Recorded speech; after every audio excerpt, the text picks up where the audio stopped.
Okay, we're going to call the meeting to order. And roll call. I guess if you want, we need to, just take a note. Yeah, I'll take notes. I know everything is here. Yeah.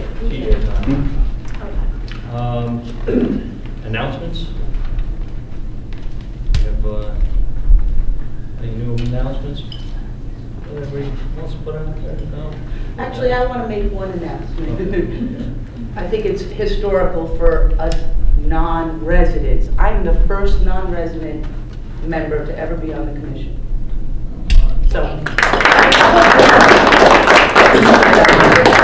monumental. If you're Italian, it's don't worry, we'll take care of that. I just said it because I wasn't. Okay, well then I guess we'll move on to new business. An update, I guess, on Scott Gossvich's resignation. Do you want to make a comment on that? Or Not much more to say. Everything has been said for now. I was going to say, Joe. Yeah, I mean, Mr. Pickup is right. There's not much more to say other than what you've all probably heard, and just since you're convening as a group for the first time since the announcement, as I'm sure everyone knows, the golf manager resigned. There had been some question as to whether or not there was a deal or an agreement. There was not. It was quite simple. The city simply indicated that we were prepared to move forward with Article 75 charges by a date certain, it's Friday. And then Scott White made his own decision to resign in the interim. So, I mean, I think overall, I think it's a positive development for the club in that it allows all of us to kind of pivot towards looking forward to a successful 2013 season. The investigation itself is still ongoing. We hope to have a conclusion at some point very soon. There was a question about the district attorney's office. They are obviously a totally separate entity from the city of Rye. Whatever they decide to do is totally up to them. We have no control over it. If they were to seek from us information that we've gleaned, we'd certainly be willing to share it with them. But that's on a separate track. I think from the city's perspective, we're looking forward to a good year, and we're also going to tie up loose ends with the investigation, and ultimately, if we need to pursue certain avenues that are in the interest of the city, we're going to do that. Cool. I don't know if we're ready to talk about it at this point, but let's take it a step at a time. I think there's been a positive development. Frees us up to focus on the things that really matter. So good luck with that part of it. I'm going to leave you now because I have to go to an executive session of my own at City Hall at 7 o'clock. Scott, I guess you're... Be joining you shortly. Okay, good. Yeah. So good luck with the business of the club. All right, thank you. Take care, everyone. See you soon. Thanks, Joe. Okay, I guess next is the appointment of the Rye-Golf Club committees. And we did have a good response. And we have the golf and greens are going to be co-chaired by Chris O'Brien, Frank Adamari, and some of the members that stepped forward and wanted to. Hopefully, I'm going to get all the names right, but I'm sure I won't. Bob DiMaggio, Kevin Bogle, Jerry Goldman, John Nemsick, Bill Gates, and Bob Marrow. And finance would be co-chaired by Charlie Davies and Pat Dooley. And the members that wanted to serve on that were Good luck with that. Khalid Azim, Robert Zom, Dick Berner, Jono Peters, Bill Gordon, and Al Vidiello. A tournament is going to be co-chaired by myself, John Duffy, and Angela Spizzato. And the members that want to be going to be appointed to that are Jim Cotis Bodie, Donald Dowd, and Adrian Beluccio. The pool, I don't know, I think I have one on here, is going to be chaired by Arthur Peterman, and Kate will be on that as well. What's that? And Shankar Araya. Go on there. I hope I got that right. And Julia Mark. Marketing and membership is going to be co-chaired by Pat Kagan and TJ Hansen. And we have Neil Breslin and Bill Black. Spoken to Bill, reached out to Neil with that. Okay. And nominating is going to be done by TJ Hansen and Terry Caffrey. He's an elected position to that. So, and that's those are our committees for 2013, and it'll be nice to have some member involvement. And going forward, we'll all strive obviously to make this club as the best it can be. I guess the next thing. Yeah, we have all of those. Or we know when they are?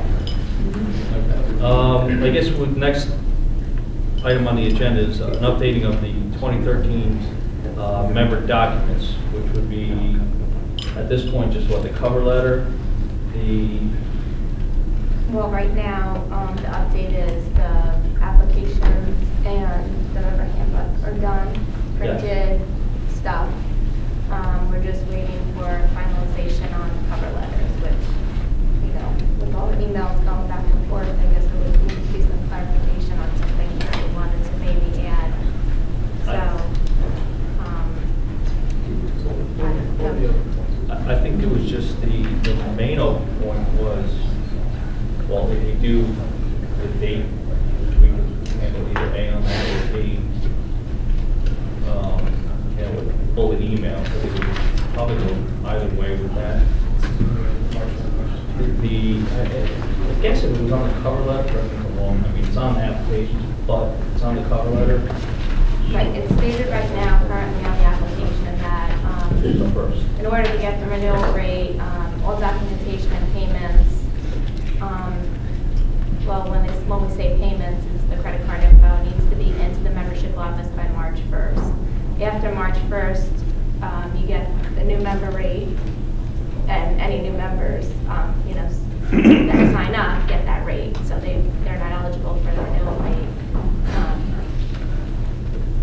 When we planned the March 1st date, last year when we talked about this March 1st date, we thought this all would be done in December. And this all would have been out on January 1st. We didn't know what was going to go on. Last year was last year. And And that's why I brought it up. now you're at February 1st with a mailing, and you're only giving 28 days to get March 1st. That's exactly why I think we want to address that It would issue. be very easy just to say, in the future, it will be March 1st. But this year, we can, in the cover letter, that we're extending the renewal date to X. I agree. I mean, I don't Up until know what X it is, but, you know. up until last year, traditionally, it had been the middle of March. Last year was the first time. March 15th, or 14th, 14th. But I would suggest that we do change it back to the middle of March. The 15th is a Friday, but my recommendation, I think, would be to, you know, either the Saturday, Sunday is the 17th. All right. Just to give the members the weekend, you know, if they're working, it's, you know, for staffing wise, I don't know how that'll work out, but I think by then, hopefully, we can figure out how to, Well, we should get that right. It wouldn't be open on Sunday. So maybe we should get this. Normally it was somebody on Saturday, so. It's definitely somebody in. So maybe we make it Maybe close the of business. Close of business on the 16th. Yeah, Yes. Saturday. That works for me. I just think that we need to give more time. Yeah, registration office is open Sunday morning, so also, Currently now, it's open, you know. but Monday to during the Friday. season, is Right, it? yeah. I mean, during the, once the handbook goes out, is it open Saturdays and Sundays? Well, not administration, just a car. No, the Membership office. membership office, right? Is open right from the beginning of March on Saturday and Sundays, Well, right? I think we start on Saturdays and at the end that would be a special weekend that, if it was decided to go on Sunday, we had to have somebody in the office on that day. I think Saturday, certainly, at least let's get Saturday there to give people the day that they're not working to come in. And I'm maybe gonna have, go to Sunday too. I would like to do something. Starting in March. I don't think so. I don't remember. You think one But we day? also have a membership director too. so- I don't think that one Sunday's gonna make a huge difference if it goes out the 1st of February. There, as long as there are people who Yeah. receive them once they've gone out, the 16th is reasonable. Yeah. In doing that, Angela, do we change now the 5 payment process from the 1st of the month to the 15th of every month? Because right now, we're gonna put the option on there for 5 installments payable on the 1st of every month. Now that we're starting on the 16th, are you now going to? You probably have to do that. Well, no, probably not, because I mean, there's still gonna be people that submit before. So we'll get those people in March 1st, then anybody that comes in after that will just go on the next. So someone's gonna make a April payment on the installment. 16th and then June 1st, so 15, Yeah. Oh, I just wanted to put on the Yeah, I table. think Well- it starts rolling out, that, the initial payment's gonna be between the 1st and the 15th. After that, the 20% is going to go out on the 1st of every month. And it just rolls onto your credit card. Okay. Well, this year we're doing 5 equal payments. 5 equal. So if you don't send your application in time for the March 1st, then it would, and anything that comes in after that, then it would go to 4 equal payments, because we're not gonna make the first payment April 1st and then go now into August. The payment plan would stop. I think what we're saying is that anyone who applies up until the 16th of March, that's their first payment. Their second payment is charged April 1st. If they want the 5 payment. Basically, could you charge on the, say the 18th being Monday, whatever's come in, make the first payment the 18th, Monday the 18th of March? I have to look into the system. Okay, and if not, see. then, Well, I think it's kind of counteractive to say that we're extending If we're not extending the sign-up, if we're not extending the 5 payment option. so we're going to the bill on the 15th of March and going to the bill on the 1st of April. Well, that's your choice if you want to show up late for the sign-up, really. I guess really as far as the administrative, the way the process works for charging it, I think we're gonna have to, I don't think the members are gonna argue with having an extended time to sign up. I think that's a benefit. Now, clerically and how it happens in the system, that is kind of up to the system of how that's gonna work. If I'm understanding you correctly, whether they get processed on the 1st or the 15th. Is there a date that it has to be done on, or? No, I mean, it's all up to, the way we put it into the system. But my concern, I guess, would be that those applications that come in after, it's a process of doing a bill run in the system, so you set the people up for the payment plan a certain way, and then you tell the system, okay, March, April, May, June, July, and then it's automatically set up. So if somebody comes in on March 15th, I can't go in and the March 1st bill run has already been processed. So the first next available bill run would be April 1st. What about new members? New members, what did we say on the application? Well, let's stay on Yeah, this. let's Let's just stay hit this one, because this will kind of be, whatever we do for one will be. In other words, if I come in on March 18th, so on March 15th, Right. you don't immediately bill me for the first payment right then and there? Well, if they do the payment plan option, Yes. Would you bill me right then and there, the March 15th for the first payment? you can't do that when you're setting up a payment plan option. Okay. So Okay, in other so- words, you're gonna tell me that you're gonna bill me, instead of, you're gonna bill me over 4 months. Right, because you've already missed the March 1st. I got you. My only question was, is it possible to run, I don't know if it's better or worse for the member, to run one on, whether it's the 15th or do the first payment on the 18th, which is the Monday, I'm assuming, let's just get to that date. Or when they come in and then set them up for the 4 payments after that. So that it still is kind of 5 payments, even though one might hit on the 18th of March as opposed to the Right. 1st. The 5 And payments. then April, May. So in other words, you're going to pay 20%. You come in between the 1st and the 16th, you're going to pay 20% of your dues for comprehensive or family pool. And then there will be 4 additional payments starting April 1st. So you're really doing a 4-payment plan that splits out the 80% balance. Right, it's just that the way the system is designed to do a payment today, and then the payment plan is 2 separate modules. So it's like, the person receiving the application has to go in one module and do the 20% payment today, and then go Right. back in another module and set up 4-payment plan. Well, then maybe we just put in the cover letter. It And will let be them do 4, it will be 4 payments if you sign up after the 1st, and we do that. It will then be 4 equal payments. That's what it says in the Yeah. application. It does. That's all. If administratively, that's what has to happen. Yeah, that's what you have to say.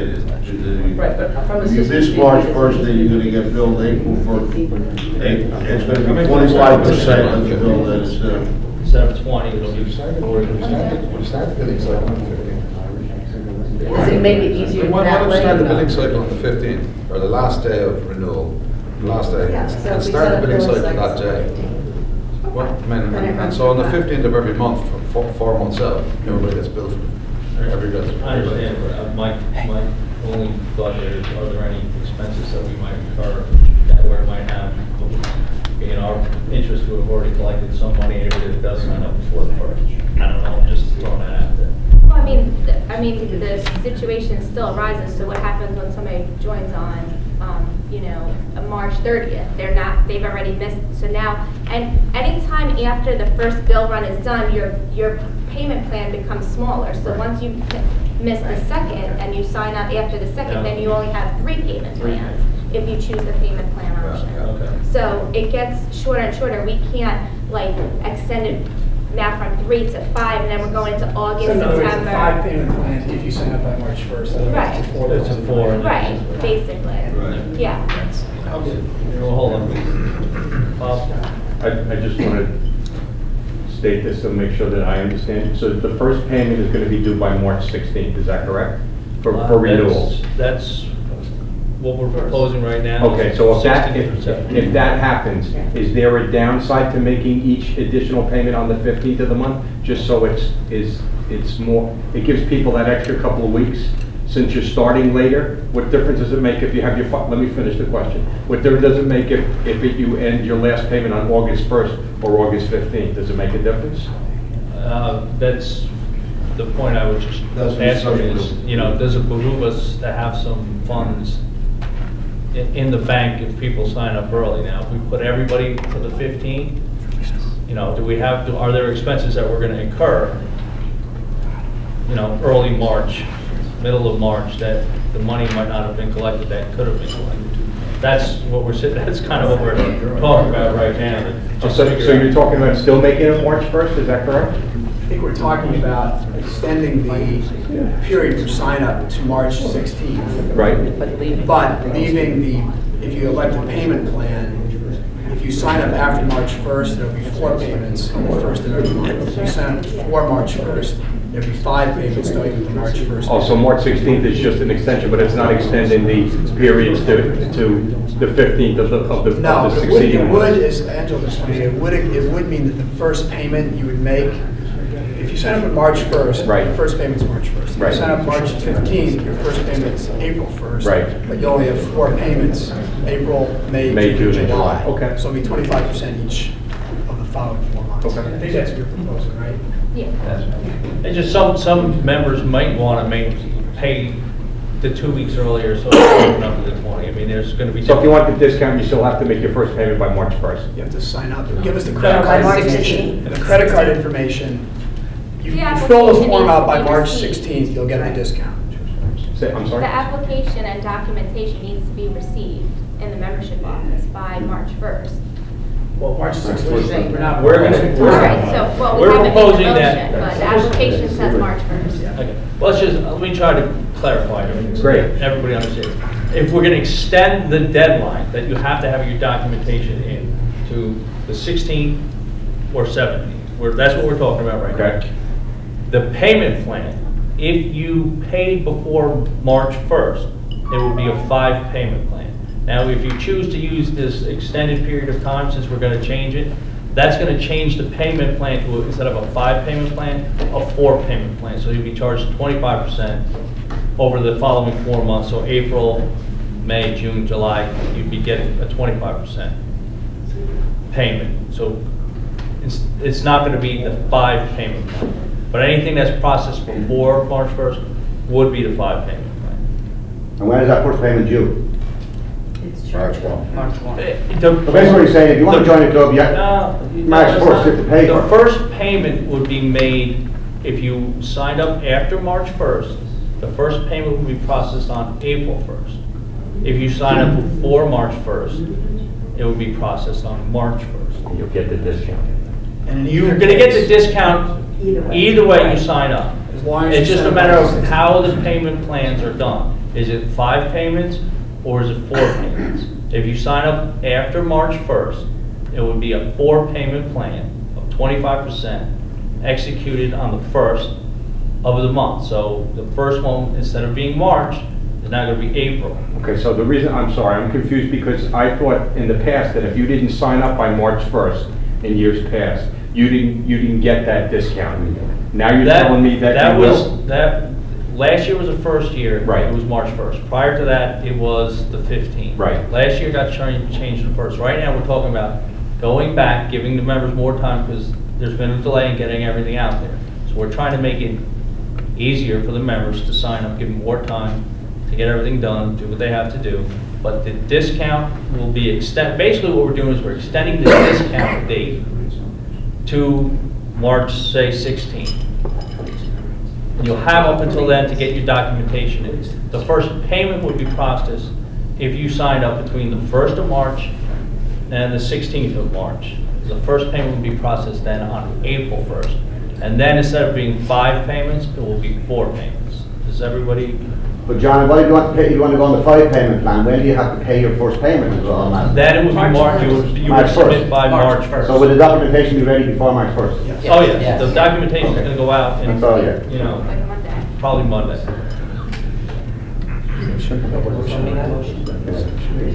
Now, I guess the only question is, is it going to be the 16th or the 17th? I mean, that's, 16th.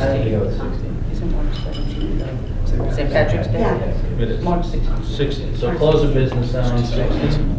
I'll make a motion that we extend the date for signing up to get the discount to March 16th, close of business on March 16th, which was a Saturday, and that extension be clarified by just adding an appropriate notation in the cover letter. And also on that, make note that it would turn into a 4-payment plan between, if you sign up between March 1st and March 16th. To be processed, you know, on the first of the month. For the next 4 months. Okay. You're gonna write up the bill for that? Yeah, We could just reword it. All right, so I made a motion. Did I We'll second that. And seconded by Charlie. Charlie, seconded by Charlie. All in favor? Aye. Aye. Nobody's against it? I guess so. It's unanimous. Now, as far as the cover letter, It's not just the cover letter, it's the application as well. Yes. well, the application's not here. Well, the That's what application's we're already talking printed and about. stuff, so it's not gonna be. But if the dollars are, so state what you were gonna say. Alright, I was just gonna try to stick to one thing, but I didn't read the We're whole on the new thing. membership bid. But first, let's, okay, that's at the bottom. Because that's part of the cover letter, I just wanted to make sure it was on there. I guess it would be the new membership fee. You know, what's, the way the new membership fee is structured. As it stands right now, somebody signs up to be a new member, they pay the non-renewal rate. And that rate is 15% above. And that is 15% higher than a renewal rate. I would like to suggest that we allow a new member to pay the renewal rate, provided they sign up by the deadline date. No renewal rate. I would like to propose that they be able to pay as if you were already a member. Exactly. Us trying to get some members in here that instead of, if you're gonna sign up before the sign up date, allow them to pay the regular fee. So rate is 15%. And if it's after the sign up date, well then they're gonna pay the higher rate. So any new member who signs up by March 16th will pay the same rate as a renewal member. Correct. Any new member after March 16th will pay the non-renewal rate. We like that. Is that for residents and non-residents, or just residents? That should be for both. For both, yeah. It's been Across the board. It's been for both, because the fees across the board is the same, so I think it should be for both. I just think if we're gonna, go for a membership drive, try to increase our membership when we're down. It behooves us to have a higher membership number and know what our numbers will be earlier in the season. So if we can encourage members to come in before the 16th, then we have a better handle on where we are for the year. So what was the history of that differential? The 15% additional processing fee. That's what it was. And how long, it's been there for a while. So what it is, Charlie, that if some guy walks in off the street right No, now. I understand what it is, I'm just trying to understand what the history, why it was imposed in the. But it also Why you elect. Where did that come from? Revenue generated. It's almost like a new member, It was it's like also a new, well, it's like a new member fee that then you don't have to pay if you keep going. And right? incentive people to continue. So it's a one-time charge to join the club, and then you have an incentive to get the deduction then the next year. So we're trying to give them the incentive. I think it'd be great marketing to them. And we had some stats on new members last Is it year. just for this year, John? What's that? Just for this year? I would like to do it certainly for this year. I think, I if think we're for gonna try this to year. remarketing this golf club, starting out. So your recommendation is just for this year? I'm saying for 2013, and, Can't hear. we can always address all that. Excuse me, can't hear. That's I what just can't hear, yes. So I'm saying 2013, and if we find out, again, we do a lot of things, which for 1 year. We see No, I'm how it just works. asking. That's, Let me just ask, do you recall whether in coming up with the budget, we assume revenue based upon the new membership numbers from the prior year, so that if we elect to do this and we have the same experience, we would lose revenue? you're basing this budget off of Most what's of the actually. budget was always done on the renewal rates. That's what I got. So therefore, if we implemented this, we got none of the excess based on new members, that should be reflective of what our budget is, because any additional new renewal administrative fees, however you want to characterize it, was additional money above and beyond the budget. So therefore, it shouldn't affect the bottom line. I think it's a point that probably can put it up, and, you can come and join here and you don't have to pay any more than anybody else.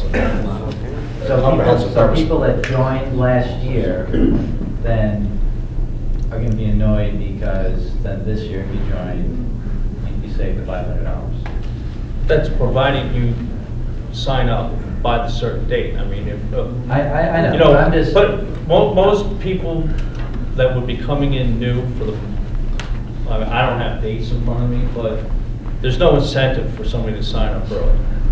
This is, you could join in May when the weather gets nice and you're thinking about playing golf, and the pool's gonna open in a month. and, you know, happy days because you're gonna pay the same amount of money. Where here, you're giving an incentive for somebody to come in and become a member early. That's part of the line.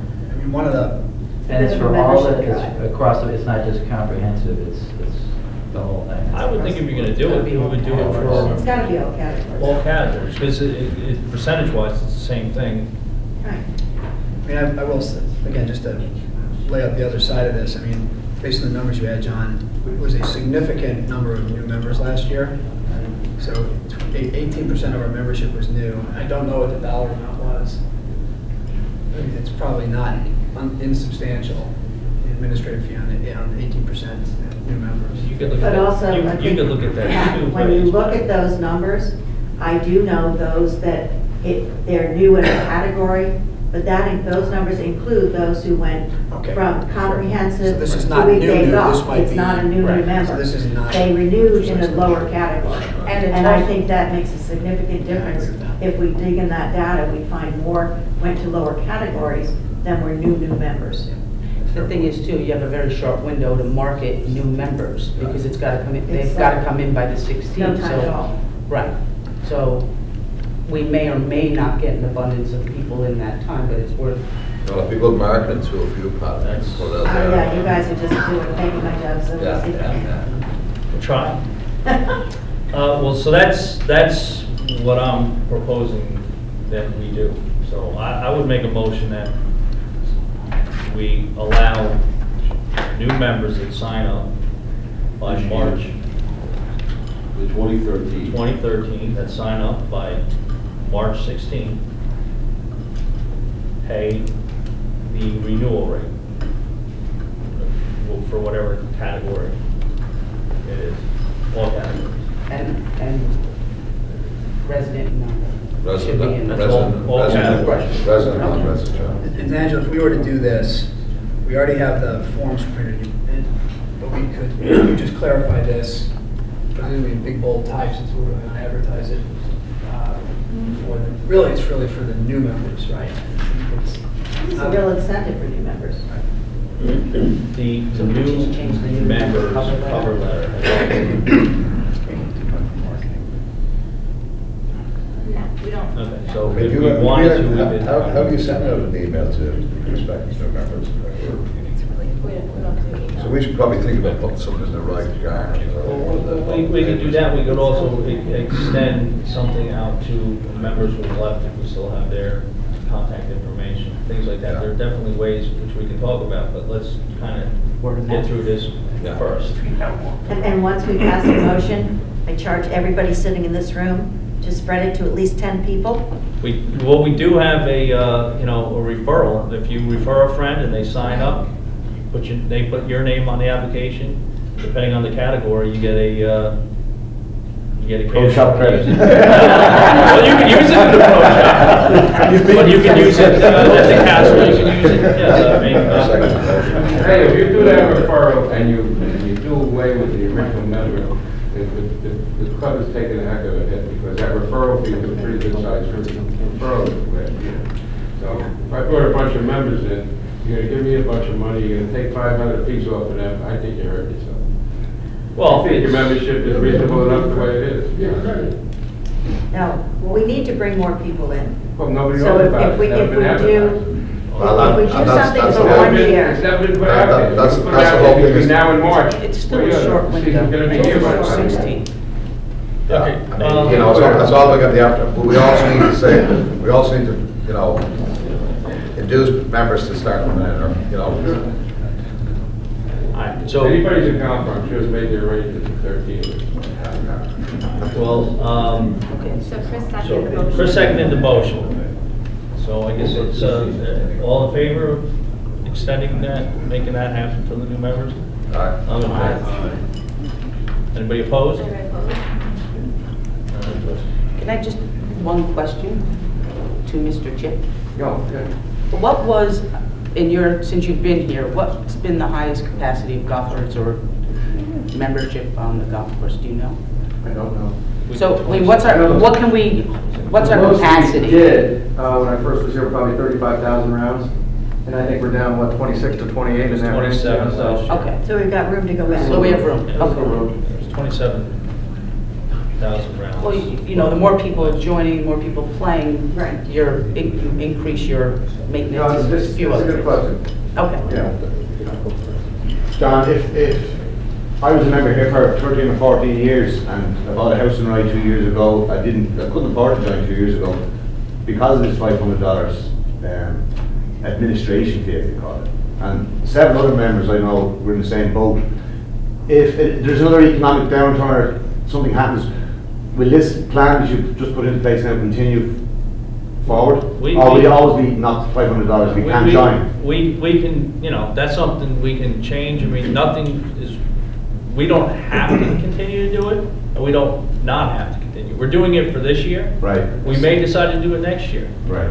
But right now, what we did is we only voted on what we're gonna do for this year. Fair. And when we get to next year, we'll address next If we year. get 500 new members, we may not need to do it. Yeah. Bob? Before you move on to whatever your next agenda point is, could you reintroduce the manager? Because a lot of people that are here tonight weren't here, and I'm sure they'd like to just see who he is. And Jim? I do have a point in the agenda. I was going to introduce myself, but I'm Jim Opolito. I'm the new interim manager here at the club. Welcome, Jim. Thank you. I will be, making some points on the agenda here coming up just right after Chip and Michael talk. So I'll be able to take any.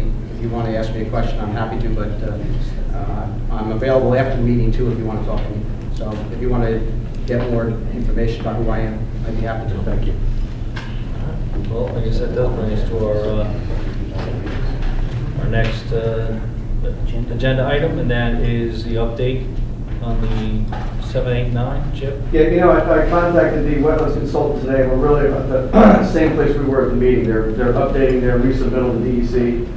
They've contacted DEC and they don't see any problems going forward, especially with 17 and 18. We just need to do some wetland mitigation and things like that. But if we get the approval by, say mid-late February, we should be able to get that done, no problem. Like Easter, April 1st. Does it look like we might get that approval? I think so. Yeah, I think so. Are they gonna make us replant plantings down on 17, or is that We'll what they're redo talking the about? plantings that we did that weren't successful because of the high tides that we got. And hopefully this time around it'll be a little bit more successful. It'll take 6-7 months to get established before it gets Well, that. I mean, if we plant them, what do they come out and see that we planted them, and what happens if we get another high tide and they get wiped out? Do we have to, You we got don't it. know. You got That's it. up to them, right? Yeah, it was DEC's privy now, and once it's in their court and we do the mitigation for them, where it goes from there, I don't know. Could you explain a little bit what that plan's going to be, so for those of us that don't know?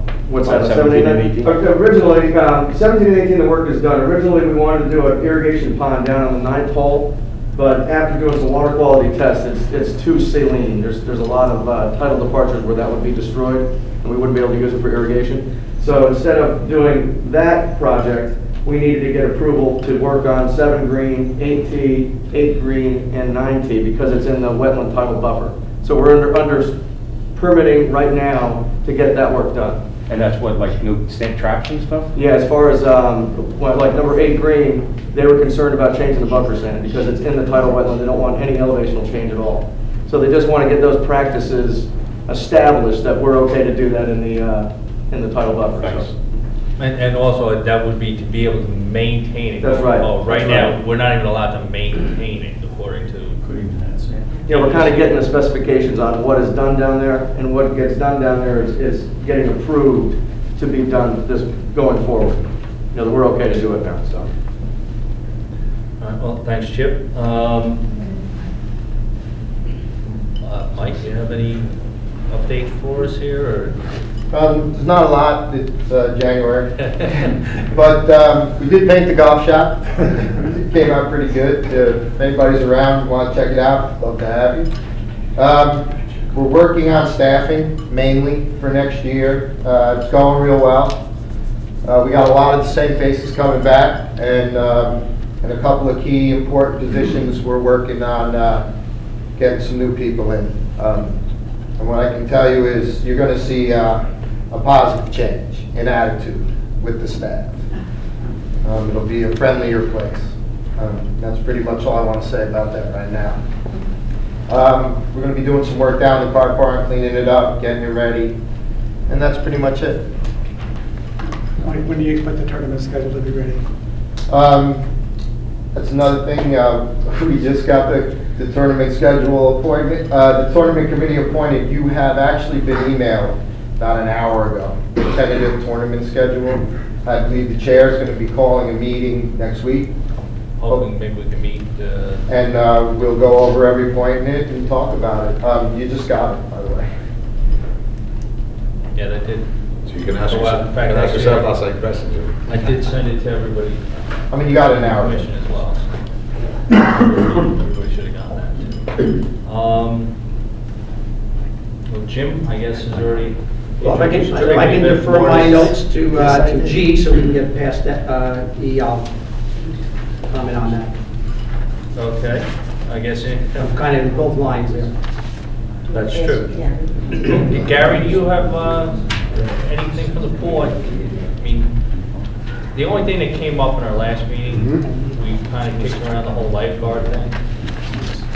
And do you have, I mean, any thoughts as far as, we had the contracted people? I know Arthur was the former pool director, so, you know, you weren't here last week, your mom, but we're kind of throwing that stuff around, so. I heard that, yeah, I would like to make a comment to that. Okay. That happens to be something, I've been here 10 years now. For the first 5 of those years, we had a model of trying to hire local people and filling the slots in that aspect. The second half, the next 5 years, was going outside to do contracting. The problems, there are a few problems, obviously there's problems with everything, but hiring local, the main points that I like to make was there's always times that we had the pool to be closed for certain reasons. In other words, that staffing was difficult. They come and they go, and in the middle of the season they decide to quit. Sometimes they'll make friends, they might not come in 5 at a time, and that type of thing. By going outside contracting, we avoided that. Okay, that stopped. For the next 5 years, the pool remains open as it always does at all times. Why? Because when you have a contractor like that, someone doesn't show up, that's fine. You're contracted to have a guy, haul up your resources and have a guy shipped over, and that's what happens. It's that easy. Also, the liability issue had come up. Last year, we had a situation where some cards didn't react quite right, and we realized that that was a liability to the club, where that goes away when you go contracting. Most of that liability goes to the contractor. So if there was a lifeguard that didn't perform properly, when it came time to do that, they would absorb most of that. I mean, of course, the situation, what happens at the time, no one can be sure, but most of the liability would go to them, which was also another plus that we felt for the club. Was another good reason. And I think the way the pool performed was better on the latter years when we went to contract. It just works better because they have so many resources that we don't have when we're trying to do it in-house. Now, I'm just going to throw this out there. I mean, you're saying if we didn't have people to call upon it, if we had a larger pool of, well, if it was local lifeguards, if we did go that way, if we had a larger pool than you needed on any given day, that you could then call on somebody, so it's almost like having your own resources. That's correct, and that is what happened. You tend to have to increase your staff to the point where it's really overdone, so your costs go up. They wouldn't necessarily be, you know, I'm not saying to hire everybody on that certain day, but. Then why would they shut up? No. But you could. If John, the problem there is that the employee has a problem, because now if things run smooth, they're not going to come in. Well, I'm counting on 20 hours a week, 30 hours a week, whatever they had their mindset on. And when they don't get that, of course, they're going to say, hey, I got to move on. I was counting on paying my bills. I have to get ready for college or buy my new car, whatever it may be. And you can't accommodate that. So if you're going to go heavy on the employees, timing can't be guaranteed. Gary, how many different pool vendors pool contractors do we have here? Just the one, or have we done it? Well, we tried one company the first year, was a total flop.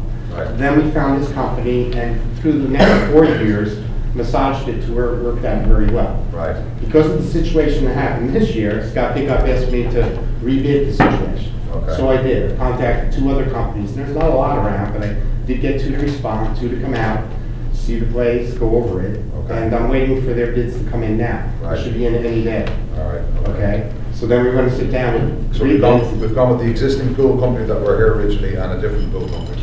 Two additional new. Also, we've got 3 contracts now. Correct. All right. I have, of course, the existing company from last year, which already submitted. Right.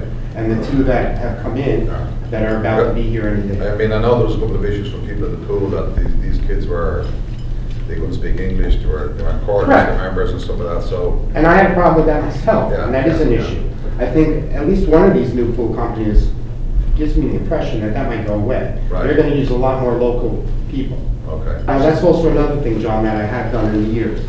If I do get some local kids that want the job, I get their names, I refer to the company, tell them if you hire them, I think that they're up to snuff, and if they prefer to work here, we have no problem using them. So they can get what they need, but they'd be working directly for that company. I just want to follow up on the fact that now we're going to have 3 bids, which is a good thing. Mhm. Do you think, I mean, you've dealt with these companies, would that put us in a position to possibly negotiate also, even if we went back with the same company? It could very well. I mean, I don't, that's just something I think, when we get to that Right, part of the process, benefits. we'll address that too. The salary is competitive with what the other clubs do. Yes, they are. I haven't done that for about 3 years as far as checking all that out. I would assume it's basically the same. Are they guaranteed a certain number of week, a certain number of hours a week, rain or shine? Yes.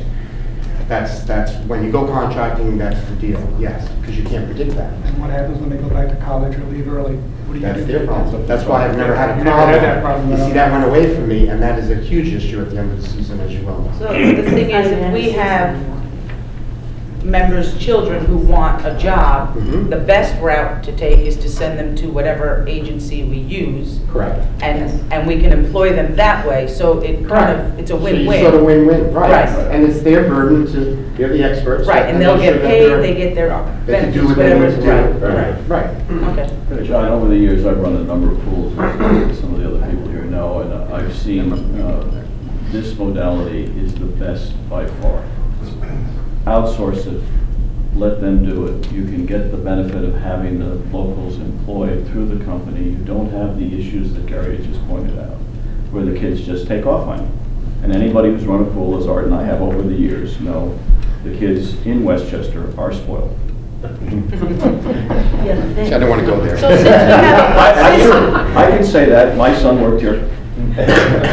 since we Well, have a that's why we pool, have I don't know why they discussions to hired get it. that That's information. true. At the end of the season, I got a lot of that. You know what? I thought I'd stay to the end like I promised you, but you know what? It's been hot, long summer. I want a couple weeks to myself. That happened. Yeah, we did that at the golf Well, site. college kids go back to school before Right. they move. And They then work we- direct. Correct. And then you promise that first year that you work. but if you go, anybody oh, knows, I God, mean, there's now that we have the 45 pool left today. committee, Mhm. that can be an avenue for these kids to go through the committee to you or to the agency once we make that decision. Or send them directly to you and you'll give them the information. Yep, that's right. We could make The third party information available. wall, if you will, it works very well. The kid is an employee Right. of the agency, We and used to do it all the time. they have to They- go on. Then you have 2 levels. They're driven because they want our contract. We're a good contract for most of these companies. Most of them have a 1-person pool at a contract. So we're big for that. They want to do a good job and they have an incentive to do that. Then our staff is checking with them and it works out better. When you spoke to these vendors, sorry, have they said that they would be prepared to give local kids? Yes, I've gone through that. But the vendor that I had been using, that's been our arrangement. Right, okay. And when the 2 new ones came in, sure, that was part of the deal I spoke about. Do you set up how they rotate, how they guard, who the head lifeguard is? They do all that? Yeah, you have to give They them determine that. an because- individual that's right. responsible for that? Their response usually is, do you want me to take all that on? You want me to supply what you want? You have to give me that flexibility to handle our employees the way you want. They want. Do they provide a water safety instructor? Yes, absolutely, yes. I guess the next item on the agenda is the interim manager report. Thank you. I'd like to say thank you for allowing me to come here to the club. It's so far been a very good experience. In the 10 days that I've been here, I do have to acknowledge the people I've worked with. I think that the staff that have been on hand here, Angela, Gregory, Rachel, Luke, Gary, who I've already worked with, they've been very supportive and helpful to me. I think they've been doing a great job in the absence of management from what I've seen. I haven't had a chance to work with Michael and Chip yet, but I'm sure it'll be a very supportive environment. So I thank you for this opportunity. I've been asked to give you an update of pretty much what I've been working on in the past week. When I arrived, there were well over 200 clients in emails and phone calls that had not been addressed since December 26th. So we've been addressing those people, calling every one of them. We've reached out to every single person, every email, every phone call. And to help schedule those people to come see the place, I've opened up February 16th. We're going to bring in as many people as we can to see the location and show them around. We already have 14 clients signed up for that. Any clients that could not meet that date, we're already meeting them. We've met about 15 clients so far that can't come in on that date, and so far that's resulted in a contract I signed yesterday for May 4th, 2013, and another contract went out today for October 11th for 2014. So those are two contracts that resulted in those 15 clients that have already been in the house. I've conducted a full inventory of all beer, liquor, and wine. We have a total of 63,500 in inventory in alcohol in-house. It's an extreme amount. I will begin to reduce that amount. Most of that's in wine. You have a lot of wine in the house. I'll begin to reduce that amount. Actually, there's $12,000 in just 2 wines that you have in stock. So I'm going to be. I have to find a way to. I have to find a way to sell 31 bottles of Mount Veeder at $258 cost. So that's going to be a little bit of a challenge, but it's going to be something I have to start working on to reduce the inventory level here of the beverage program, because it's money that should be in the bank. Those bottles on the menu? I haven't looked at the wine list to see if they're on the menu. I have not looked at it. So that was $258, our cost? Our cost, Per yeah. bottle. Yeah, per bottle. Which means they're like $500, $600. $8,000 worth of inventory on that wine, yeah. Beer is the location, not an appellation. We never done that. Either gone. We charge them. That's correct. I've been asked, yes. I always understood Mount Veeder to be a location, not an appellation, so could you? I'm sorry, it's La Jolla, Mount Veeder. I've been asked to revamp the food and beverage program. I'm in the process of, I've already sent out and posted chef's positions, and I've also posted a banquet manager's position. I'm already in receipt of many applications. I'm already making phone calls to potential chefs and potential banquet managers. Upon hiring the chef, we will then hire a new staff for the kitchen. The current chef, I hope to meet with him tomorrow. If he's interested, I will keep him on board. I understand he's very good at banquets here, so I like to keep him on. I'm going to try to keep as many staff as I can. I've I've put together a program with an agency that can bring back a lot of the current waiters that have worked here. We're not doing business with the staffing agencies that are here. I'm bringing in new staffing agencies that we can work with. So I've already put in place a staffing agency that the prior staff have already started to call and to sign up with that company, so that we can start by next week bringing them back in for the parties that we have, so they can work here. So there is sort of a cohesive part of the dining room. Yes, sir. I'm just being devil's advocate, but isn't that what got us in trouble, not bidding? Well, there'll still be a bidding process, and I understand there are certain laws here, and I have to say that I believe part of the reason why you're in this situation is because the way that the manager's hands are tied in how he has to bid out. Because food and beverage and staffing is very fluid. And if I get a price from a company that they decide at any moment to change, or if I call them and they can't supply me with the staff that I need, I have to go to another company. And that could happen at any given moment. I have a party of 200 people on Saturday. They're supposed to be sending me 20 people. They call me up so they can only get me 15. What do I do if my hands are tied and I don't have anyone else to go to? Same thing with food. You know, a chef at the level of what we're looking at, you know, he'll want to experiment. He wants to put specials on the menu. The company that he's doing business with today can only give him green tomatoes. He'll have to go to somebody else tomorrow for red tomatoes. So it's a very fluid environment. And from what I understand in the way that things are done here, you know, these are not capital expenditures, you know, in the sense of a capital expenditure. So if you tie the hands of the manager, and that's what it seems to have been, they're going to get creative, and that's what I anticipate has occurred, trying to manipulate the system in order to get what they need. A manager in hospitality and a chef in hospitality has to be able to make very quick decisions.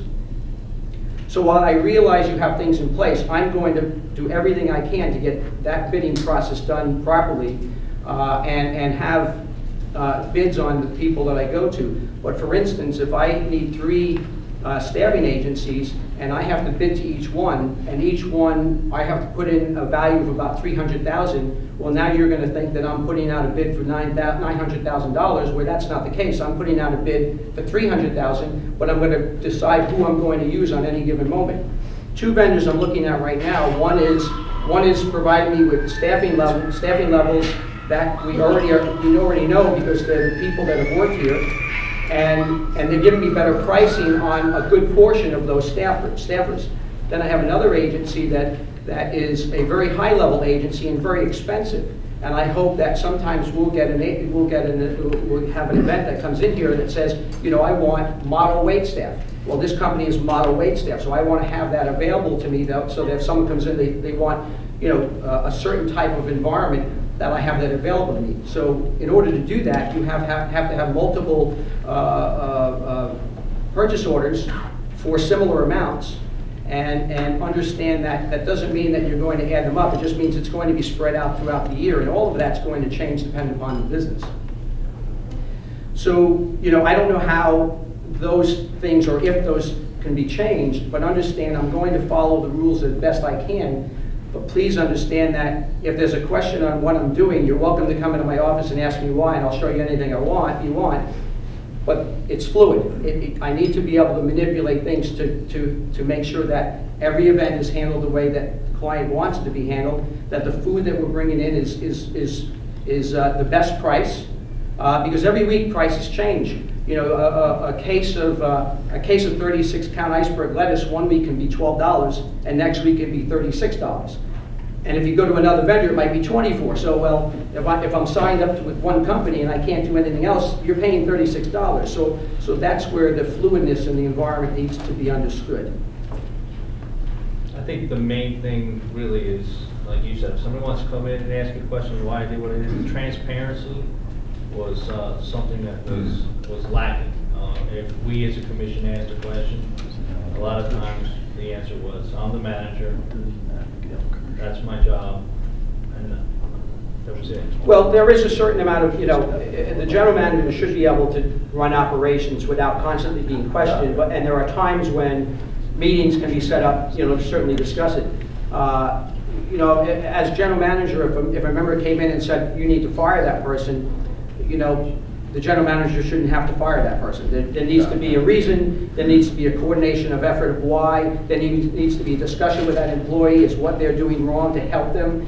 One of the reasons why I want to bring back some of the staff that are here, because I hear they're very good. I'll work with anyone that's here, and when I determine that someone is here that's not doing their job, well, then I'll you know, make sure that the proper steps are taken to help them, and if I can't help them and it's time for them to go, then it's time for them to go. But yeah, the general manager should be able to run operations under the guidance of the board. And the membership certainly should give their input on anything that's occurring. Yes, sir. I think there should be a limit over a certain dollar amount you need to go to bid, but under. Well, right now it's $1,500 that I can spend up to $1,500 without going to bid. That's a very low number in this environment, so it's maybe something that we can look at, but that's the current statute. I think the problem was that a large dollar amount didn't go out to bid. And there's Absolutely. other service contracts that also aren't going out to bid. So if there's guidelines on what, when members' money is being spent over whatever that threshold is, if it's not 1,500, it's 2,000, 2,500, whatever it might be, we should know what that is. Well, in my mind, I agree with you that a capital expenditure is clearly a capital expenditure. And you can set a number for that item, but anything that's construction or maintenance equipment, or it could even be painting the building, anything that's conceived by any common sense that's a capital expenditure should be bid out, and that's what I'll do. So, but anything anything food and beverage and staffing, they just are not capital expenditures. They're just not. Well, that's there's 6 million of expenditures. Capital is a small avenue of disbursement. There's a lot of operating costs, but also $6 million goes out the door. So I don't think it should be. Well, I think, but if I'm correct, that was over 5 years. But yes, those are extreme numbers, and I agree, and I understand the feeling of everyone that's here and all the membership and what was going on here. And to me, whatever happened in the past, I started last Monday, and hopefully you'll see a change. You're not going to see money spent that way. Well, I think there's two things. One is you're not using one agency, and you're not paying them millions of dollars. So having a variety of agencies and staying within your labor budget is what every dollar is going to be accounted for while I'm here.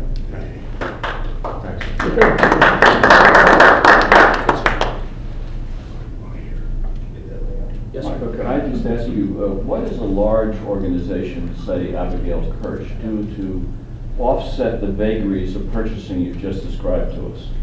What is it, a volume that allows them to secure an average pricing, and are we too small? Or does everybody suffer from what you just suggested? Volume does improve your costs with a vendor. Abigail Kirsch has 15 locations. She undertakes purchasing demand that is, in the area is one of the largest. She can dictate her prices pretty much of what she pays with vendors, and there aren't a lot of organizations in food and beverage around that can do that. You can negotiate pricing even on our level. You have three vegetable vendors or produce vendors. You call everyone up on Monday. You ask them what their prices are for a week. You like the prices of one, but there's a couple items on that one that are a little high. You say, look, I'm going to put my order with you, but you need to take down the price on these 2 items, and we're done. You can always negotiate those kind of deals, especially when you're doing business with these vendors on a regular basis. There's always negotiation. Yes. If the golf club, I think part of the problem is you're talking about municipal law, and that restricts you and ties your hands, especially when you need to be flexible. That doesn't change, so our structure from that old conversation is broken. So that's part of the problem. If the golf club were a private company or 501c3, I imagine you wouldn't have those concerns at all. No, I operated 501c3 for 15 years, and none of that. So you can I did bids, but I didn't have to do it on the food. Yeah, you can go do whatever you want, be competitive, go out, let the market work to your advantage, correct? That's correct. But what you're talking about is the constraints from the municipal level, correct? Do I understand? Yeah. In my 10 days here, I've been trying to figure out how I can make this work within your laws. And Angela will tell you how frustrating the conversations we are having on a daily basis. Help me. How can we get this work? Can you call someone downtown and say, can I make this work this way? And I'm trying to work with it to make sure that it stays within. I know I'm under a fine microscope over here, and I'm fine with that.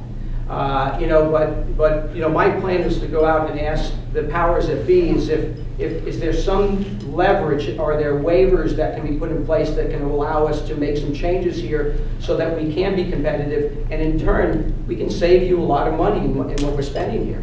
I hear you, and I think you have an almost impossible task. That's why the structure needs to free you. We need to change it. So to the RFP committee, because if we're going to have something that can limit the constraints, it's going to come through maybe the new RFP. So I don't know if you guys have spoke about that tonight. If you did, I apologize. But are you guys going to speak about that? Maybe an update? You know what? That's the RFP is not anything that we as a commission are doing. That you can address that at City Hall. Well, no, I understand, but Angela and Albert on the committee, they can tell us. I mean, what I can share with you right now is that we've met twice, and we've just started laying the groundwork, building a mission, and what our strategy is. And from Dean Naily, who's driving the committee, along with the members, we're looking at everything. So that there's nothing else. So, you know, looking at every possible option could be the 501c3, it could be vendoring it out altogether, it could be a multiple But of it things. sounds like it should be Yes. a priority to Yes. help him out, right? Yes. Duly noted, Liam. Okay, in continuing other things that have been accomplished in the past week, since I came on board, I don't know where the chef is. I understand now he's coming to see me tomorrow. He went on vacation as soon as I got here. So I had to secure catering for the upcoming events that we've had over the next 3 weeks. So I've secured a caterer to handle all the food and kitchen staffing, and the process of getting the staffing now to bring them back in for those events.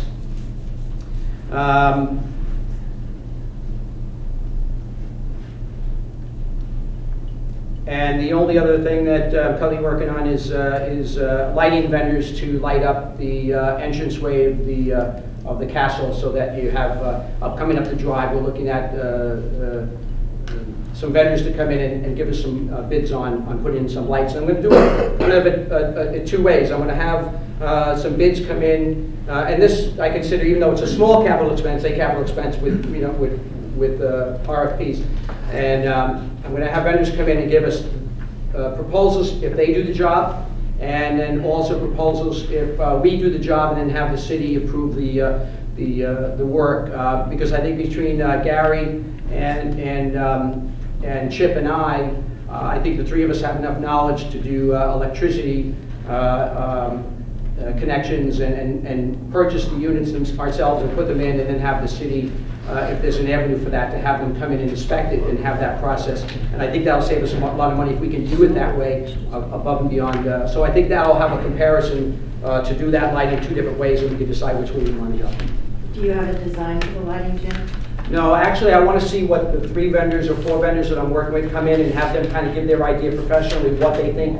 I have an idea of what I'd like to do, Okay. so I'm going to kind of... just have no poles coming down the driveway? No, I'm thinking of more short lights that line, and also lights that hit the bushes. Yeah. Right. You know, kind of a Like an combination. uplighting kind of thing. Yeah, like an uplighting that's hitting, you know, the bushes that are coming up, and also some posts, a combination of both. And then also, when you, at that bush that's in the center of the rotunda, where it splits is right there, I think that should be better. Now, when you get these proposals, you're going to share them with us before any decisions are made, correct? Of course. Thank you, Dick. That's a good start right there.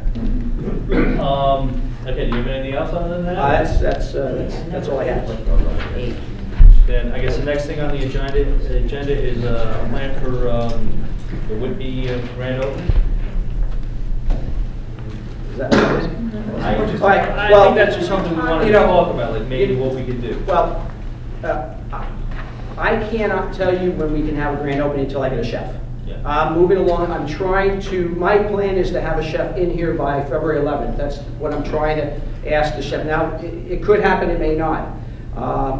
I have a series of questions that I'm asking every chef, and one of the questions I'm asking is, upon entering here, to create a menu, to build a kitchen staff and get moving, how much time do you need?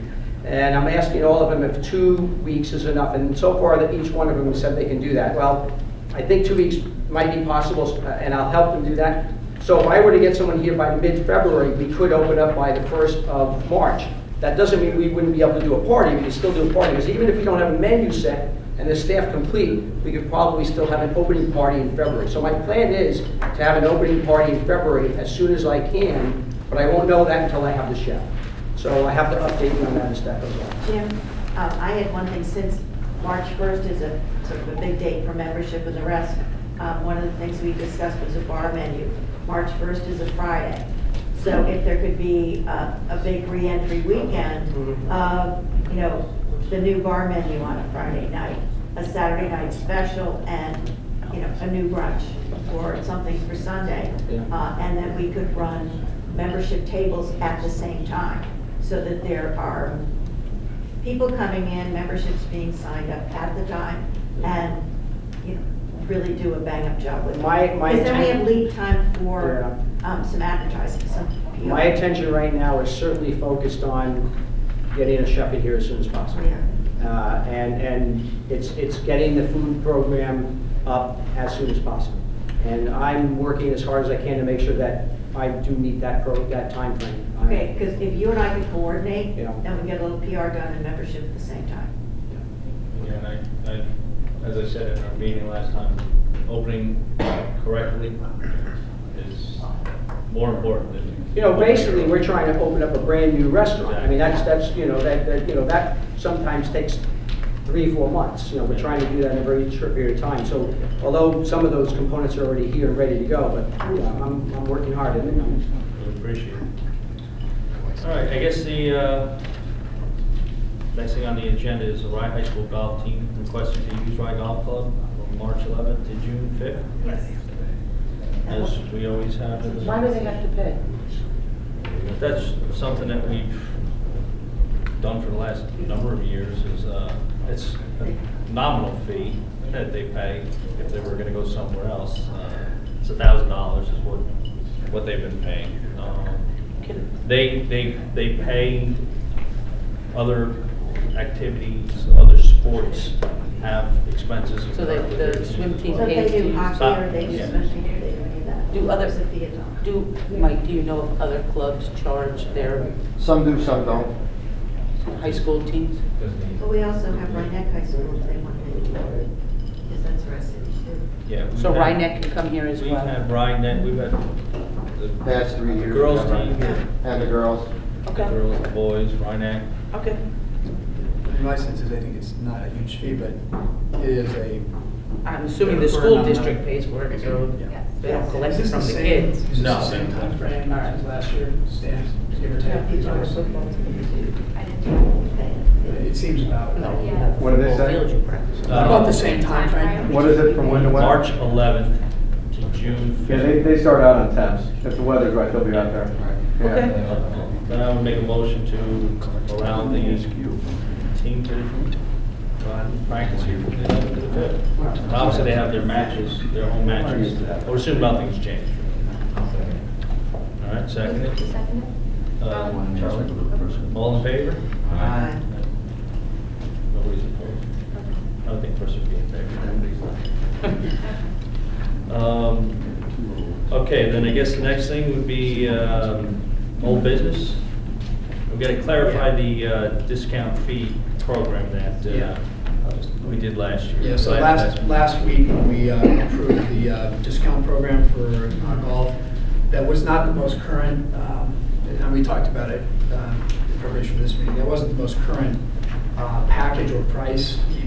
The actual packaging price that was proposed was for golf was a 12-pack for $840, and for pool a 12-pack for $120, usable at any time, which was actually a better deal for the members and their guests. So, and that's what we talked about. We just had the wrong information in front of us, so I proposed that we just ratify in the same fashion we did last week, the same program, but with the accurate pack size and prices. So moved. I did email everybody when I found the document, but I may have the original here. Is that a Anybody discount wishes to program see for guest fees? That is Yes, you can buy a package. Yes. Yes. And Yes. would it encourage at any time that would be on weekends also? Yes. Yes. before 11 o'clock. It's the legacy program. The same, The same thing we have to worry about. I agree. the guests who take, the members who take the package for their guests are subject to the same restrictions for guest speakers. So after Yes. 9:30 Yes. on Yes. weekends. So it's the same, you said. It is really just a discounted program for someone that plans to bring lots of guests with the hope that will encourage people to use Understood. it more, to use Whitby more. The same limitations. Nah, my heart jumped when you said anytime. No. No, weekends I or got it. weekdays. Okay. That's- Are you not better off reducing the guest fees and people can bring the guests as often, you get a lot more people paying I on it. tried that. Yeah. You really reduce the guest This fees. is, The guest fees are too I high. wanted to do that, this was the best that I could manage, so. Well, I've been screaming at. I can really guarantee you that you won't get as many members here getting guys to join them for 12 pack. You get guys coming, this is going to go play golf tomorrow, it's going to cost $75, you get them 20 times more than you would buying a package, John. I crunched all the numbers and how many more we'd have to sell, and I tried to kind of get something going, but it didn't work out. This is a good start. You know, I have other ideas, you know, maybe if you have brought 3 guests, you get the 4th one half. Well, there's so many different ways we can go, but this is at least, it's nice to get something started. Let's see how this works, and hopefully we can expand upon it. Are the members still going to get their two guests, it wasn't like 2 guests a month? Sorry? What there used to be, two guests a Yes, month? as you want. Just a limit on it. You can have as many guests as you want. You can only have the same guests 6 times. You can And are they bring, still going to pay $95 to play? I'm sorry? Not if you buy the discount. If you buy the that, ticket, it's it works Then out. it's 95 on the weekend and 75 Monday through Thursday, Tuesday through Thursday. And this makes it $70 It works out to anytime. $70 if you, with the 70. book. So would you be prepared, John, to let us know if this package works for next year? If this plan works? Well, Sure, I mean, we'll we're gonna breaking, keep track of it. we're breaking ground here, so everything we're doing, and Jimmy does a great job. You know, we're just breaking ground here, we're in. We're gonna We're keep trying to track of we're trying to everything. get back to the members, but we're trying to be fair to, you know, the club as well, you know. Sorry, can you explain what you're talking about? So, yes. All right. What this is a program which would allow a member to buy a 12-pack, let's talk about golf, for the use to bring guests at what is effectively a discounted rate of roughly $70 per visit versus the $90, is it? 95. 95 on weekends. And the idea is to encourage, for people that bring lots of guests or think they'll bring lots of guests, to encourage them to do that by having a slightly lower price, taking it down from 95 to roughly $70 on the weekends. Can a pool member buy it? Pool for pool, there is a There's a pool discount for book pool. as well, for a discounted pool guest as well. Can a pool member play limited A pool member can have an add-on membership to their pool membership, which allows them to play golf. I believe it's twice in the year. Now, if that's something I believe we instituted that last year, because prior to that, if you were a pool member, you were not allowed to come out even as a guest. So when that was kind of brought to our attention, we fixed that last year.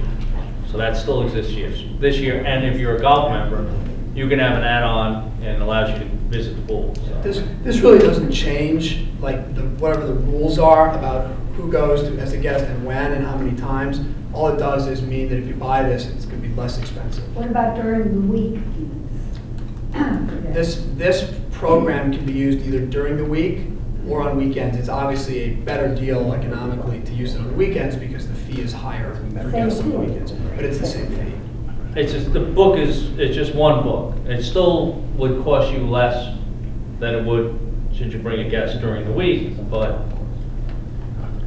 If you bring 12 guests or more, you save money by buying the package. If you're not going to have 12 guests during the summer, then you're not going to save anything. and again, we might expand upon this. This is the first time we've ever done it. We're trying something new, and if we may expand upon it next year. There's no rules that we can't do that. As far as fee structure for the club, you've talked about a number of things. The the fees for carts really hasn't been addressed at all. Are they gonna stay as they were last year? Because for senior citizens, it went up like 40%, and I think for regular members, it went up, I don't know, 20%. Is that right, Mike? So, I mean, that's a pretty significant, I mean, even though it's not an outrageous fee. I understand, Bob, but really and truly, we have to keep everything, on a. I'm just asking. Here right now, we're trying to give back a little bit. I understand, but if there's a possibility then that could be reviewed and addressed. This year we're trying to keep, with all the unknowns we have. The reason I'm asking is people asking me, and I want to have some information to give back. I mean, we're trying to keep everything, we're trying to give back a little by. Right, I understand. Non-renewal dues and some of that, but we kind of have to keep everything. The membership fees are the same, the golf cart fees, the basic fees will not change. Gotcha. These are just programs to try to give some kind of discount for multiple use. We would all love If we to mind expand we had upon a it. surplus and we could knock things back. That But could very until well happen. until that's determined, That could very well we happen. really can't go changing numbers on which the budget is based. I can make the motion to. We did one other. As a much older member of the Comm, I'm an older in age, I've been here for 35 years.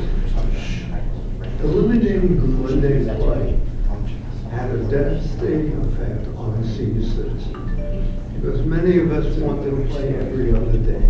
And that's why, I mean, we've always been 7-day members, but we didn't play once last year on the weekend, because it just wasn't fitting for us to play in the midst of everything else going on a weekend. And what's really troubled me is all the older members that I've known for 35 years, other than Jim here, are gone. They've gone, and they say they're playing the circuit now.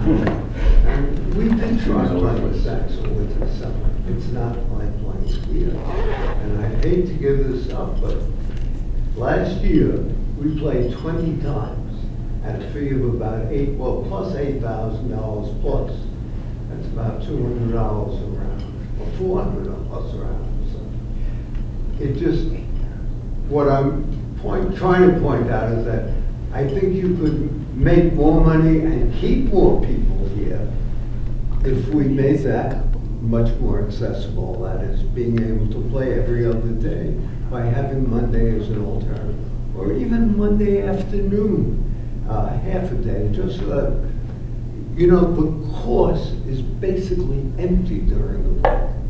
I don't know what your statistics are, but I play here, and I know it's empty. Thank you.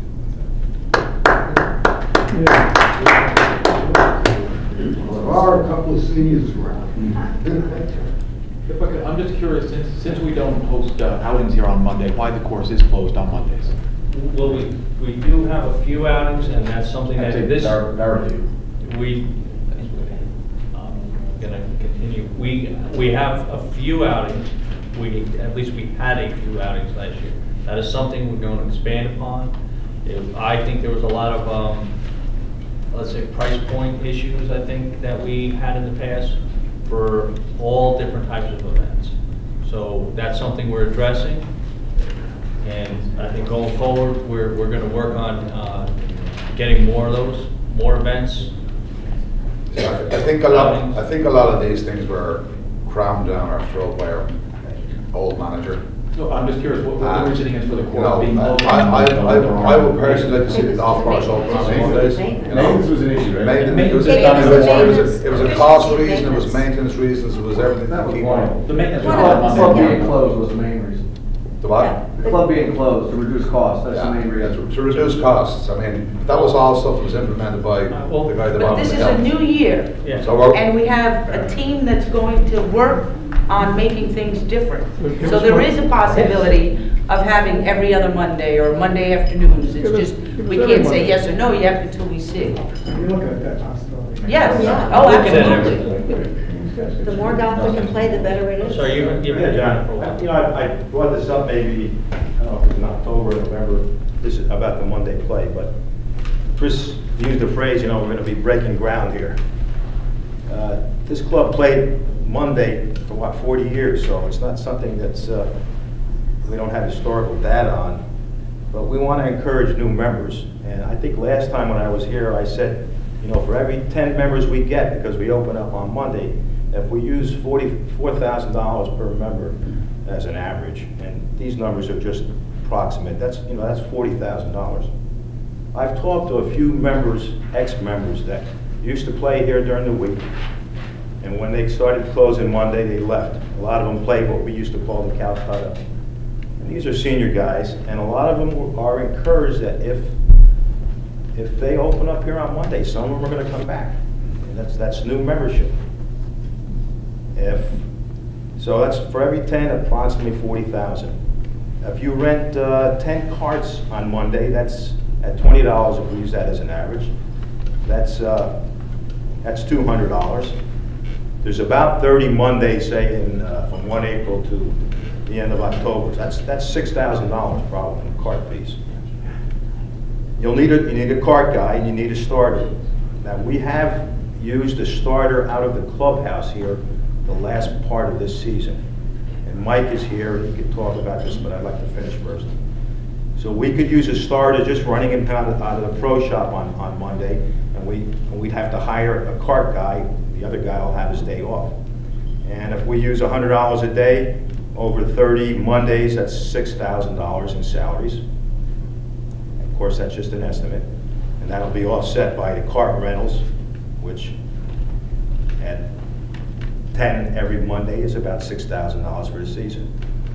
Now, maintenance. I know Chip is here, so he may want to speak about this later. Most of the people play in the morning. Guys that play during the week, retired guys like me and Barry and others here, if they're going to play Monday, we play in the morning. So before I say that, in the spring and in the fall, when Chip has to do aeration, we can post the course is closed on that Monday, and all courses do that. But other than that, you know, I was thinking about this. We could have the people tee off on the front nine. Chip could do a lot of his work on the back nine, and then when we finish the front, he moves over to the front. We get to play golf. He gets to do his maintenance and without, you know, being disturbed. Also, for weekday members, you know, that extra day represents a 20% increase in value of your membership. That's part of the reason why you might get new members. In addition, if you get 10 members, the $300 dining room fee, you know, that's worth about $3,000 over a season. And then, you know, at Guamas, if I can use that as a private club, that golf course, the 18 holes, is actually open on Monday. The employees get to play there. And you can bet if the employees can play, if a member wants to play, he'll get his bag out of the bag room before it closes Friday afternoon, and he'll play. The caddies are there. So, and I play there occasionally on Monday when I'm invited by a caddy. So that course is not really closed on Monday. If we, you know, it's a beautiful course. We got a saying out here, some of the guys I play with, and I only say this, I don't want anybody to be offended, but you know, we're breaking new ground here, but the saying is, are we working for you, or are you working for us? I don't want anybody to be offended, so what I'm trying to say is, I think a lot of the members like me, the senior guys, and others would like to see the course open on Monday. It was for decades. I want to you know, step on Chip's maintenance, but if we think about some of the things I talked about, we may be able to open up this course, give it a test run, and encourage new members, and I think we can do it. Unless you just keep it open for seniors on Monday. No, I don't mean to be funny, but if you have the golf course open for seniors on Monday, you won't have that much traffic. It'll be a lot easier on Chip. John, if you're going to try and encourage business through outings, then and people are going to be here on Monday, then all you have to do is start your outings at 10 o'clock and let the people who want to play come between whatever it is, 6:30 or 7 o'clock and 10. I mean, you know, that's certainly something to do. Since Chip is here. Well, there's a lot of efficiencies that are gained by Mondays being closed with the blind holes over in the houses on the golf course, I should say, over here on the golf course. We can't mow over there in the early mornings. before because of the housing and all the people over there. So we tend to mow over here, and then on Monday we go over there when there's no golfers and get that whole side done while there's no golfers. Because if we try to do that mowing when golfers are around, it's dangerous to the employee. He hits golf balls all the time, and it takes him about 3 days what would normally take him about 6 hours to do. Wow. So I mean, there's a lot of efficiencies lost. But there's ways we can look at it. There is. I want to say this, and I think other people would agree with me, that when I'm playing on other days, other than Monday, there's mowing going on. Not on those holes though, Tom, not on those holes, the blind holes. You know, 2, 4, 5, 6, 7. We can try to work around it. I don't know, the same people lived there between 1965 and, say, 2008 when we instituted this. And the course was open on Monday, so I don't want to offend you, Chip. Oh, no, you're not. But I think we have to look back at the guy had a net around the fairway unit, and they would send one guy out to mow the fairways, and it would take him 3 days. Okay, but I want to. So there was a big difference in maintenance then. I want to go back to the phrase, though, that I used. You guys working for us, we're working for you. Well, I think you make really good points, and they're under advisement. I think now that we've got the committees in place and the Greens Committee is put together, I just told Chris, that's the #1 item to discuss with Chip on coming up with some formula, whether it's afternoons, maybe it's every other Monday, maybe it's whatever, but I think they're great I got the points out that I ideas. wanted to get out, and I had talked to a number of guys that left when we closed on Monday. I told them I would talk. I think, Tommy, the good thing is, nobody's saying no. Right. I don't Guys will listen. think that's the what we're golf listening. course was closed down because of maintenance reasons. I think it was just go back to the whole issue that went on in this golf course. And if we can bring it back, I mean, I can't say this is what we can open this golf course, 5 days a week, between Monday and Fridays. But we'll sit down in the Greens Committee, we'll speak to Chip on it, and if it means that it means an afternoon, after 12 o'clock, but definitely in regards to bringing golf back here on Mondays, I'm definitely for it myself. We'll sit down. I know that the tough part when we did every other Mondays was getting the word out, no matter how we did it in the calendar, we did it in emails, no matter what we did. Somebody showed up on Mondays when we were closed. We were like, oh, what do you mean? So it's tough to manage and administer as well. But we're really going to hold Like sign by the on. Still come. My recollection, I agree we should look at this. And I think we looked at it a number of years ago. There were it was a close call, but when we figured out the number of days were lost, because it was only every other Monday, so you start out with roughly, what's that, like 12 Mondays maybe? And then at the time, there was actually 5 of those were outing days. So it was only like, maybe always to start work, there was only 6 holidays were always back in. So really it was only like, give or take 6 or 7 Mondays that were lost to the players. And I think that's how it was thought about. Again, it doesn't mean it can't be revisited, because I think the more use members can get, the better the result. But there were a number of competing things that went into it in terms of the overall thought of what was being lost. It wasn't like every Monday for the entire summer. It was a relatively smaller number given these other constraints. Yeah, without doubt. From the standpoint of the golf operation, if the commission and the membership in its wisdom decide to open the course on Monday, we will find a way to make it work. And that's the end. Exactly. Our next item is the approval of the January 16th. Well, actually, I think we should probably formally ratify. Oh, yeah, okay, well, you want to vote on the... Just to ratify what we... the correct price. revised real numbers? All right, I'll motion to ratify. Second.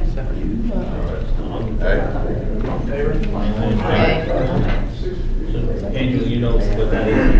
You got the... Well, I'm going to talk with Pat tomorrow for us to go over it. All right, well then I guess the next item on the agenda is approval of the January 16th minutes. I'll take the motion to approve them. Second? All in favor?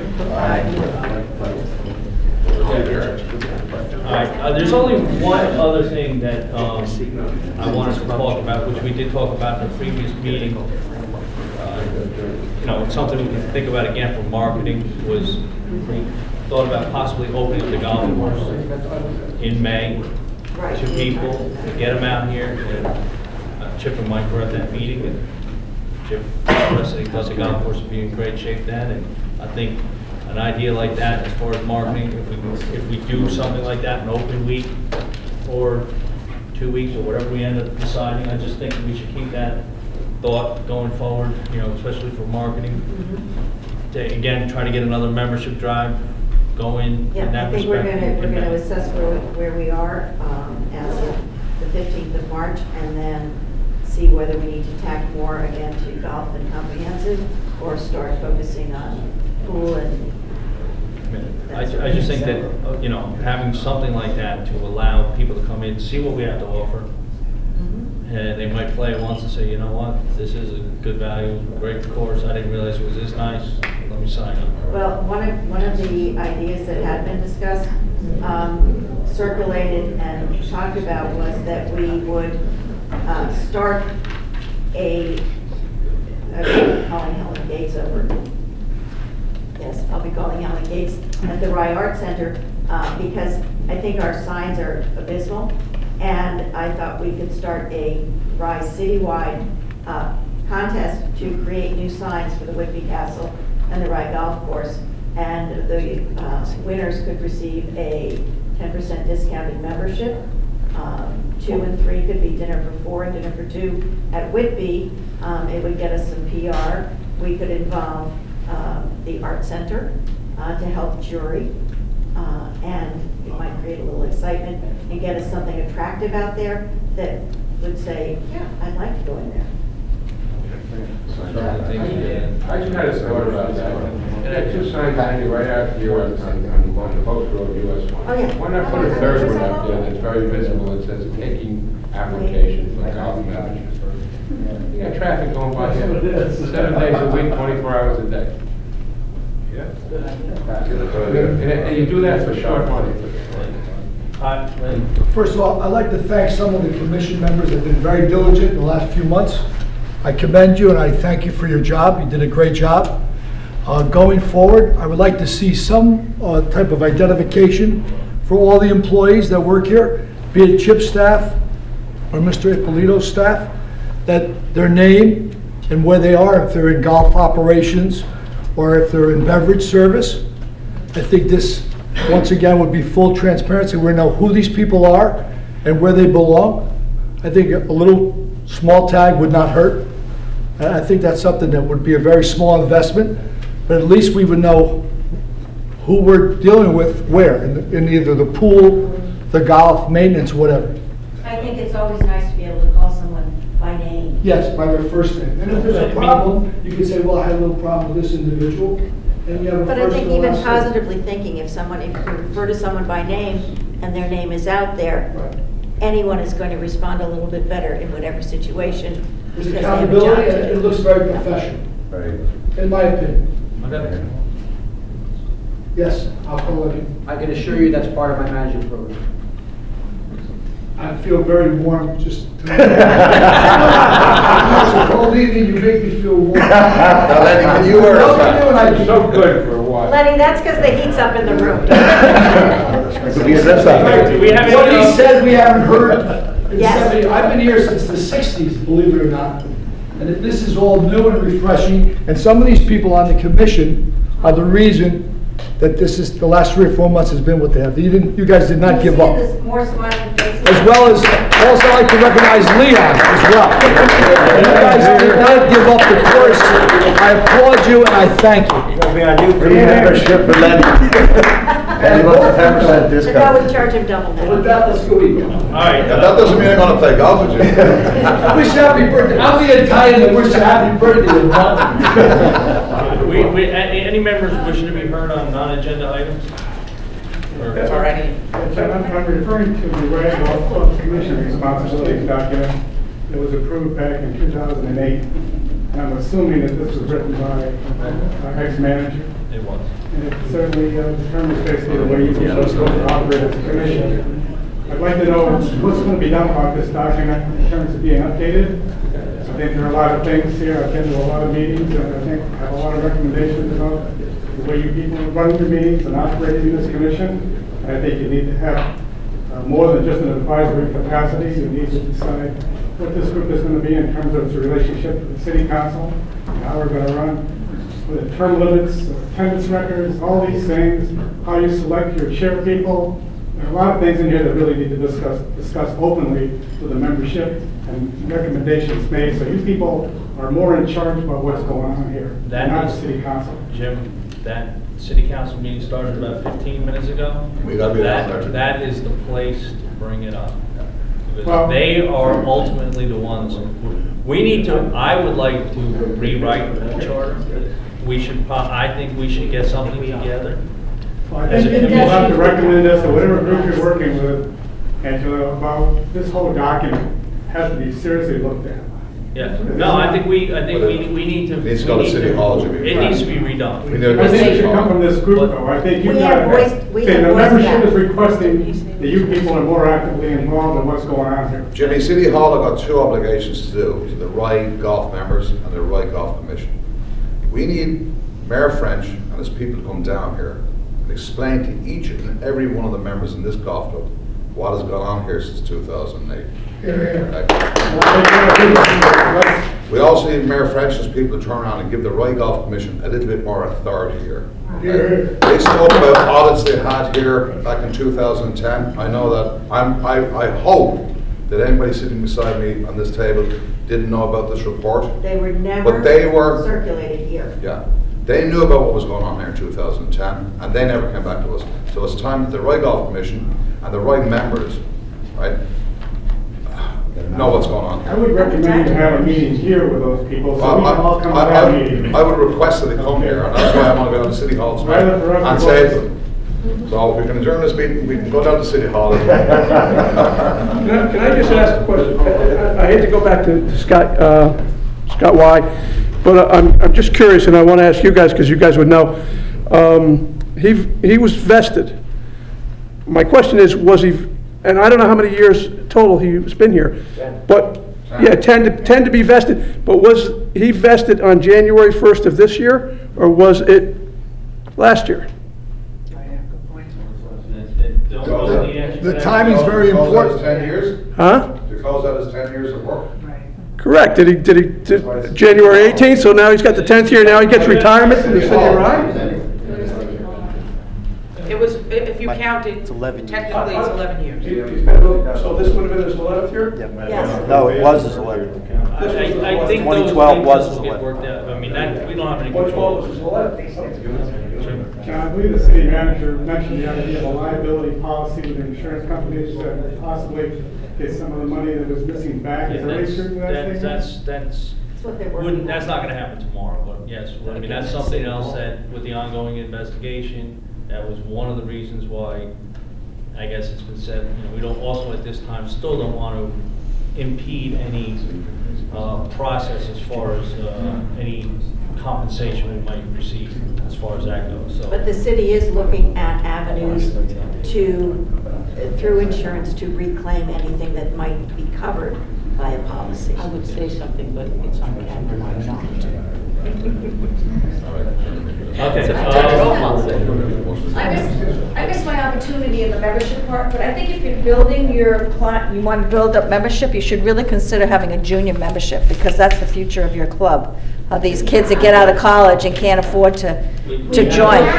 Oh, okay. It's our new legacy membership. It's our legacy If membership. their parents are comprehensive members or family pool members, a youngster between the ages of 23 and 26 can take their own membership out. It would be $700 for the golf and $300 for the pool. So they could have either membership as long as their parents maintain their own membership. Well, why such a short period of time? Half these kids can't get jobs, they're still paying student loans.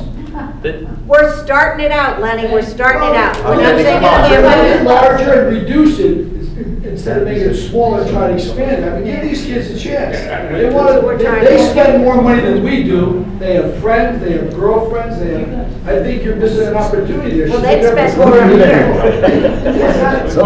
We have brought that up, Lenny. We're going to try to expand it, or possibly expand that again next year. This was, again, like the discounted books.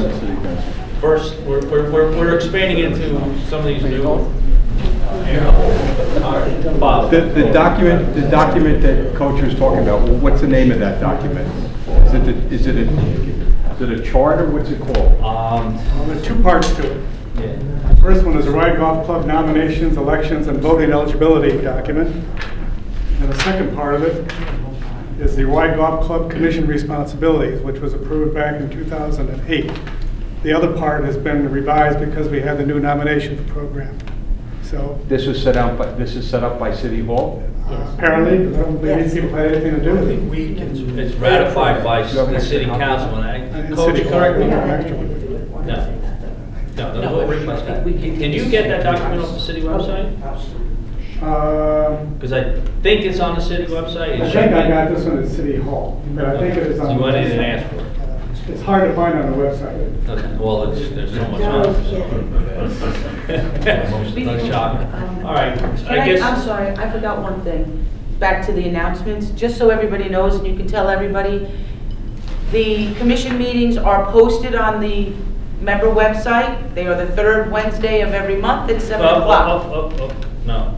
Can I just make a suggestion? Hold Why on. haven't you They're conflict with the council? We put them on the third Wednesday. All the time, and they jump. Mel, why haven't you in conflict with the city council? I mean, you have some people, we can't be in two places at once. Mr. O'Brien just left, we all want to go down there. To have both meetings the same evening, I don't think that's smart. I was asked, I mean, traditionally it has been the fourth Wednesday of every month. We're throwing tradition out, what's happening on this place. So let's get a new slate. I don't think we should have a conflict with city council. A lot of people here want to attend that meeting. It was discussed last week, though, and they still agreed that for whatever reason, Then we'll go this back week in was and the change best. We will have, the calendar will be posted on the website shortly. They got the request today. I did come up with the schedule. I was basing on, again, it has always been the fourth Wednesday. Johnny, new slate. I understand that. Now, the city council also, those meetings are not always consistent. Sometimes they conflict, sometimes they don't. I guess maybe the best thing we should do is probably get the city council's calendar and go from there. So I'm going to go down to City Hall tonight. That's why I voted for you, John. That's why All right. Change the calendar. Yes.